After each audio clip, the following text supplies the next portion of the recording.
আমেরিকার একটি নির্জন জঙ্গলের পাশে ছোট্ট একটি শহর ছিল, যে শহরে সন্ধে নামার আগেই পুলিশ ঘণ্টা বাজিয়ে শহরবাসীকে সতর্ক করে দিত তাদের ঘরে ফেরার সময় হয়েছে।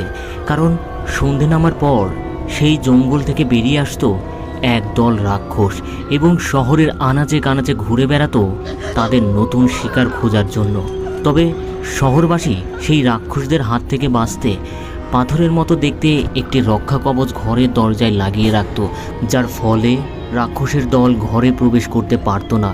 তবে রাক্ষসের দল শহরের প্রতিটি মানুষের ঘরের জানালায় এসে তাদের প্রিয় মানুষের রূপ ধরে ডাকত। যারা সেই ফাঁদে পা দিত সেদিন রাতে ওই ঘরের প্রতিটি মানুষ রাক্ষসের খাবারে পরিণত হতো। এইভাবে ধীরে ধীরে শহরের মানুষ কমতে থাকে। এই শহরে কেউ একবার প্রবেশ করলে সে একটি টাইম লুপে ফেসে যেত। সে ঘুরে ফিরে আবার এই শহরেই আসতো।